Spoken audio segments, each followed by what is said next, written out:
Thanks for joining us on this week's Hot Button. Now, just to recap on last week when we were talking about cross-border shopping, some of you weighed in and we do have a few comments from Facebook. Michelle weighed in and she says that she doesn't have a passport at the moment, so cross-border shopping really isn't physically an issue for her at the moment. But if she did have the option, she'd choose to stay north of the border to keep her money at home. Though she did reply to someone else's comment that said it would be kind of fun to head south to do something different. So thank you very much for sharing your opinions on cross-border shopping. Now this week, we want to talk a little bit more about the NHL Lockout. There's no NHL games going on right now. We are about, just over 70, well over 70 days into the lockout, which started in September, and so far 300 games have been canceled. Now this is the third lockout in 19 years. So what are you doing to pass this hockey season time without NHL hockey? Well, we went to social media again to see what you guys had to say, and S. Stevenson 27 says, hockey season? It's basketball season.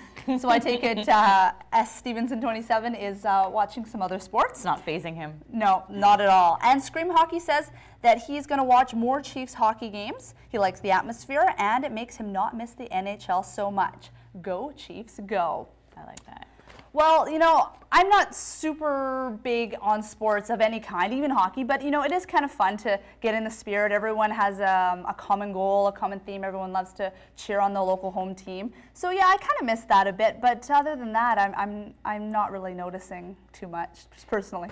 Well, I mean, the hype is intoxicating, and I'm kind of on the same side as you. Although I would consider myself a fan, I'm not a huge diehard fan. I mean, I can still sleep at night knowing that there's no NHL. However, it's more of a social thing. Like for me, my Nana is a diehard hockey fan, Canucks fan, and it's more about going down and hanging out with her and hanging out with friends, whether it's at someone's house or it's in a bar or a restaurant. So she forces the family to watch? Most definitely, yeah.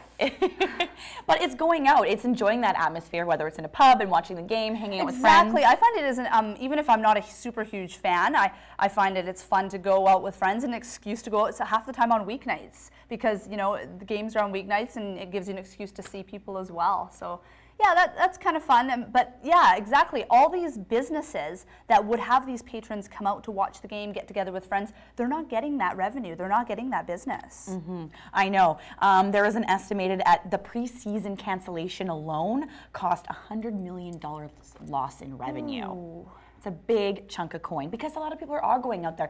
Maybe not just specifically going to the game. It's buying the merchandise. It's traveling, staying in a hotel. Exactly. I mean, we talk locally. Yes, we are. Our local team is the Vancouver Canucks for the NHL, but this is multiplied across the country. How many, you may not even have a team necessarily near you, but it may be your provincial team that you cheer on, and you go down to the local bar or the local pub or even a friend's house and you're buying all that extra food, beverage, again, and then also with the travel with teams playing in different cities, a lot of the diehard fans will even follow along and spend a night in a hotel or in another city. Right, exactly. So, you know, it's great for the economy. It's sad that it's not here. But I think there's sort of a real debate that's going on between, between the players and the owners. That's kind of what it comes down to. You know, the owners want to put restrictions on the salary cap. And, you know, I think a lot of people have the misconception that the players are being really greedy and asking for too much money and that kind of thing. The fans are the ones that are supporting them, right? And they're the ones getting gypped out on this deal.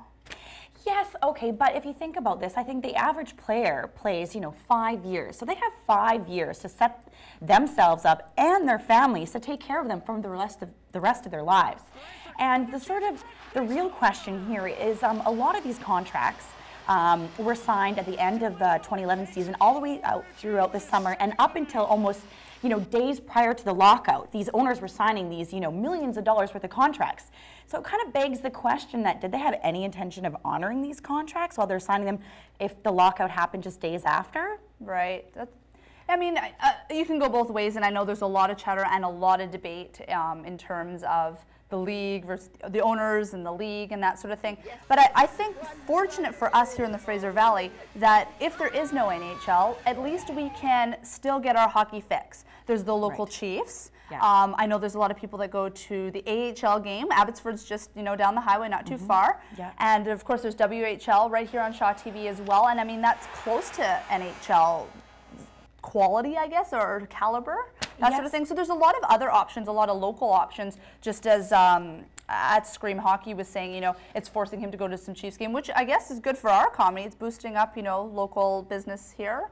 And the Chiefs are doing really well, actually. I mean, they're tied. They're pretty much neck and neck with the Penticton Vs, and the Penticton Vs did amazing last year. I mean, they broke a whole bunch of Junior A records. So I mean, right, and they're neck and neck with them now. So it's given the audience, giving us a good show. Right. So I mean, I guess we're fortunate enough that we do have, you know, other opportunities to get our hockey fix. I mean, yeah, you have to make that choice for yourself. I know there are some diehard NHL fans, but if you are a fan of the game, there's lots of local options for hockey as well. And I guess if you are a diehard NHL fan, you are, I guess, you're the victim. You're kind of held capture to whatever they're going to do for the rest of the season. Okay, so what are your thoughts? Whose side are you on? Are you siding with the owners or the players? Are you getting your hockey fix somewhere else? Or are you jumping on the basketball bandwagon? Let us know. You can connect with us on Twitter or Facebook, and next week on Hot Button, we'll revisit your comments.